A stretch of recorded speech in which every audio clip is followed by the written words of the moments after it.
Hello ಎಲ್ಲರಿಗೂ ನಮಸ್ತೆ. ಇವತ್ತು ತುಳಸಿ ಹಬ್ಬ. ಮೊದಲಿಗೆ ತುಳಸಿ ಹಬ್ಬದ ಆರ್ಥಿಕ ಶುಭಾಶಯಗಳು. ನನ್ನ ಮನೆಯಲ್ಲಿ ತುಳಸಿ ಇದೆ, ಹಾಗಂತ ನನ್ನ ಸಂಪ್ರದಾಯದ ಪ್ರಕಾರ ಅಂದರೆ ನಮ್ಮ ಸಂಪ್ರದಾಯದ ಪ್ರಕಾರ ನಮ್ಮಲ್ಲಿ ತುಳಸಿ ಹಬ್ಬ ಮಾಡೋದಿಲ್ಲ. ಹಾಗಂತ ನಾನು ಸುಮ್ಮನೆ ಏನೂ ಇರೋದು ಇಲ್ಲ. ತಪ್ಪಾಗಿ ಮಾಡಬಾರ್ದು ಅನ್ನೋ ಉದ್ದೇಶದಿಂದ ನಾವು ಮಾಡಲ್ಲ ಅಷ್ಟೇ.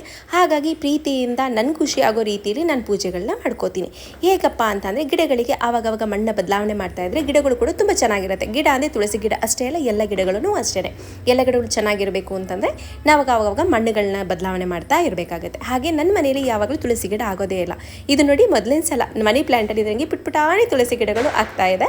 ಸೊ ಒಳ್ಳೆಯದು ಅಂತ ಕೂಡ ಹೇಳ್ತಾರೆ.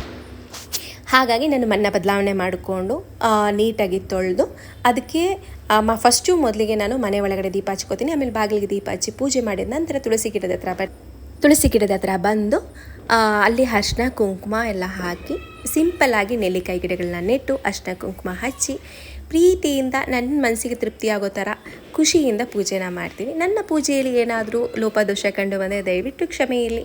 ನಾನು ಏನೇ ಮಾಡಿದರೂ ನನ್ನ ಖುಷಿಯಿಂದ ನನ್ನ ಪ್ರೀತಿಯಿಂದ ಮನಸ್ಸಿಂದ ನಾನು ಪೂಜೆ ಮಾಡಿರ್ತೀನಿ ಅಷ್ಟೇ ಅಂತ ಹೇಳ್ತೀನಿ. ಹಾಗೆ ನೆಲ್ಲಿಕಾಯಲ್ಲಿ ತುಪ್ಪ ದೀಪ ಹಚ್ಚಿ ಪೂಜೆ ಮಾಡುವಂಥದ್ದು ಏನೇ ಆಗಲಿ ನಾವು ಮನಸ್ಸಿಂದ ಖುಷಿಯಿಂದ ಪ್ರೀತಿಯಿಂದ ಪೂಜೆ ಮಾಡಬೇಕು ಅಷ್ಟೇ.